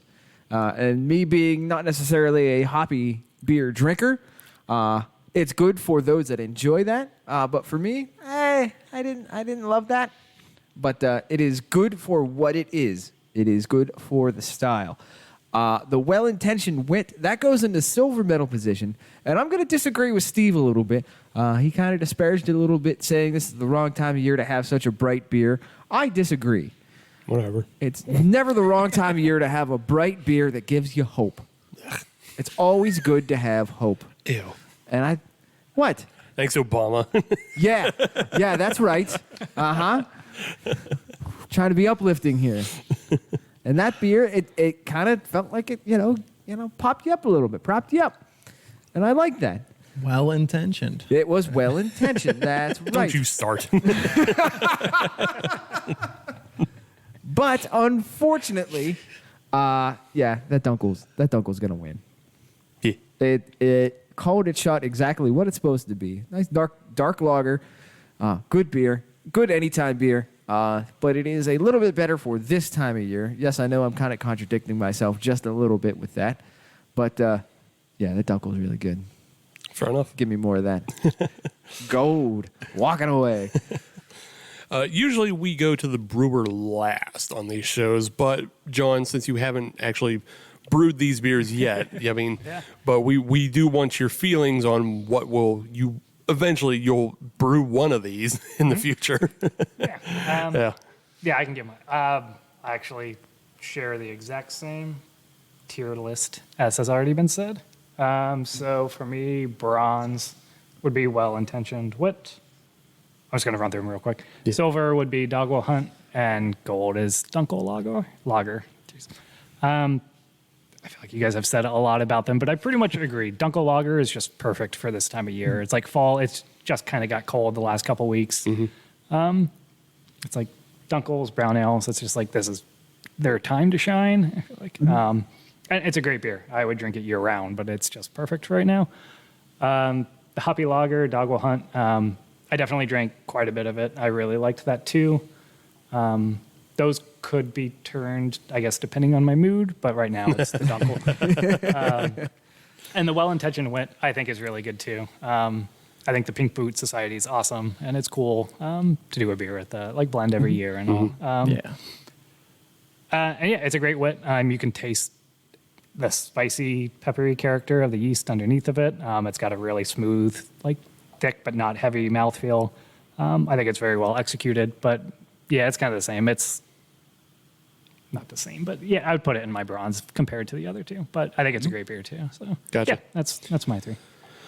And Ryan, we come to you last because this is your second time on the show, and you have to push these all of the time. So you're around these beers more than anybody so far. So right. That's a good observation. However, I appreciate you guys letting us go so far off the beaten path and featuring some beers tonight that these are never beers that get to be featured much anywhere ever. So this was great. Look, we did milk pours and pickle beers with East End. You guys are way okay just sending us some down the middle. You see the ethos in the world that I live in that I consider this off the beaten path. Yeah. Well, you sent us some real softballs this week, so we're good with that. To me, this is like, is this even English?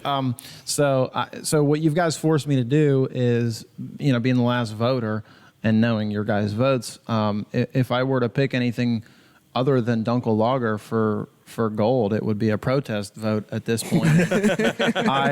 What I appreciate is, maybe I don't know what the statistics are on Hop Nation USA, but I don't know how many consensus golds there are out there. But I'm interested in helping Sly Fox become a unanimous gold. So and honestly,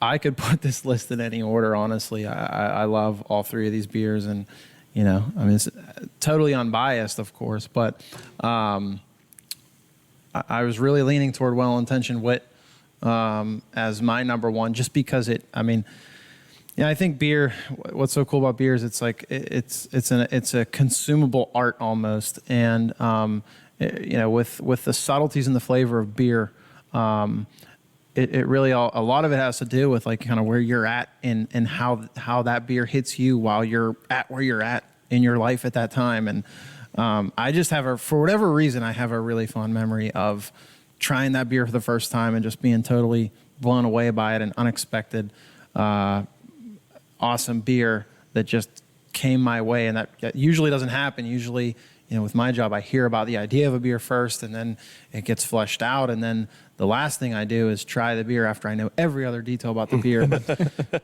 because that beer was kind of the reverse for me, like that really was an interesting experience. So, but with that said, I think that's my bronze too, because those other two beers are just so great. I mean, that Well-Intentioned Wit would be gold amongst a lot of other beers, but these two lagers, which is what Sly Fox really loves doing. I think I am gonna jam things up. I'm gonna put Dunkel Lager as my silver. Damn it!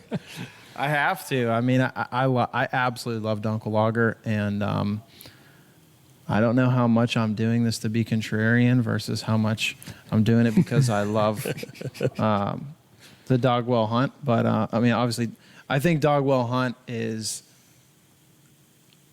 it deserves some attention for its uniqueness.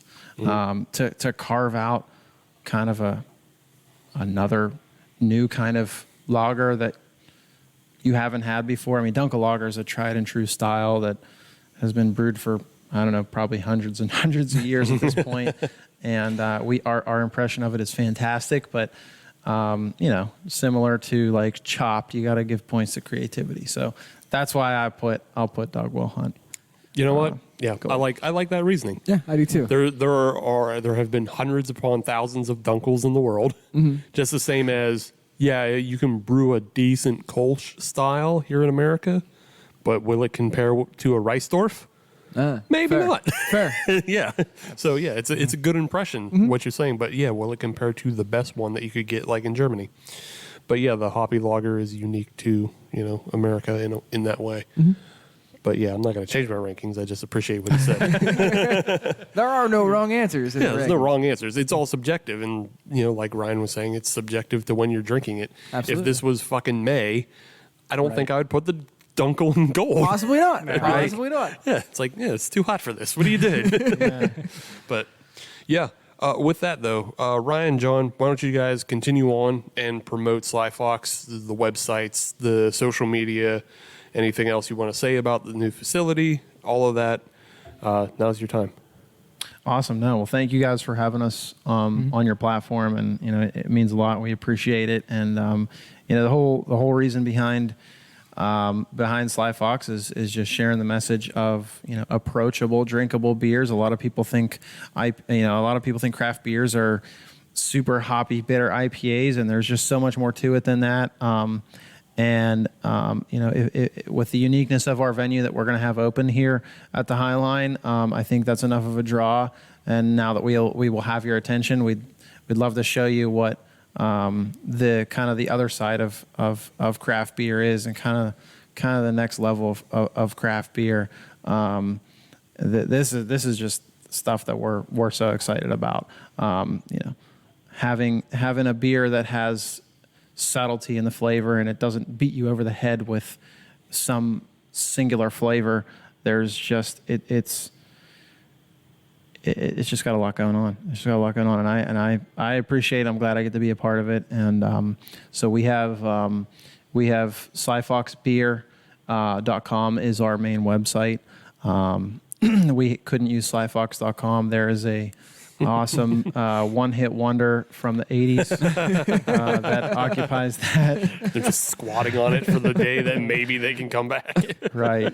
Yeah. So we're SlyFoxBeer.com. We also have Twitter, Instagram, and Facebook handles that are all the same, Sly Fox Beer.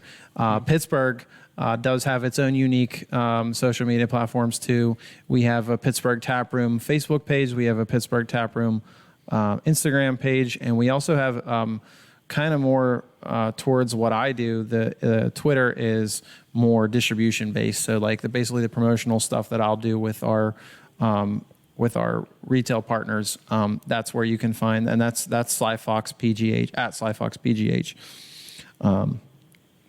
And also my personal Instagram, you can kind of see where I cover almost the entire state of Pennsylvania. I don't go to Lehigh Valley. I don't go to Wilkes-Barre, Scranton. I don't go to Philadelphia. I don't go to Lancaster. But everywhere else, pretty much, you can find me on the weekends sampling beer at Ryan Hirschman 17 on Instagram. Yeah, and Brian's always out there, so Appreciate that. I think you covered all of the Sly Fox social media. I don't know why anybody would want to go to my personal page. It's probably just pictures of my cat. Go on. those are pretty. I've heard those are pretty popular on the internet. So she's super cute, and he's cool too. Whatever. It's Cheese Teeth. That's my social media for Instagram. All right. I do a one-man band, so I changed all my social media stuff to be that, even though I don't promote it or do anything with it. But whatever. If you want to look it up, I don't know why you. But yeah, there's a picture of my tortie cat. That's probably 90% of the pictures. So there you go. maybe I'll post some Sly Fox stuff in the future. But right now, that's it. You're about to feel the Hop Nation USA effect. Are you ready? Please be nice. If you say anything mean, I'm just gonna block you and delete you. But I mean, there's a good chance you might pick up some followers if like weekly recap and Jen are listening. They could follow you. They like cats. Yeah. Who doesn't like cats? Yeah, cats are popular. I post like 3 times a year. That's a lot, right? But all right. Well, if you want to find us on social media, all you have to do is search Hop Nation USA. That'll get you Twitter, Instagram, and Facebook. And if you want to listen to brand new episodes of the Hop Nation USA podcast every Friday, as you should, then search Hop Nation USA in your favorite podcatcher, like Spotify, Google Podcasts, Apple Podcasts, anything that starts in pod and ends in cast. We're on all of those platforms. And if you're on any of those platforms, leave a 5-star review because we are a 442-star show, but they only let us use 5. 442 stars. 442, lime green. I don't know Primus that well. It's on the can. We talked about it earlier. They do suck. So Yeah, it's true. Primus sucks. It's fine. I'm not mad at it. I just don't get it. You're not in on the joke. No, I'm not. they do the South Park theme song. I know that. Oh, I know that. All right, cool. I know that, and I know why known as Big Brown Beaver. But yeah, I guess that's a bigger crime than me not knowing Primus references. That's okay. Absolutely. Yes. We're still friends. Yeah. But thanks again to Ryan and John and Kyle and Mike, who wasn't on the mic tonight, but yeah, Mike Moral on the support. mic. Yeah. Yes. But He makes all the ends meet. yeah. Big shout out to him. Yeah, but thanks to all you guys for having us on again. And, in the future, when this place opens, legit, for real, you'll have somewhere on the south side to come drink traditional lagers at Yes. that doesn't have problematic clientele. That's right. We and can managers. We can drink like adults here. Yeah. We can relax. Yeah, so you'll have one place on this end of the south side, or you can go to Homestead for more traditional lagers, but there's one place that you can skip.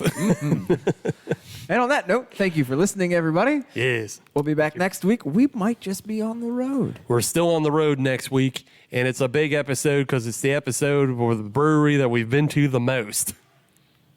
Road dogs, keep on rolling.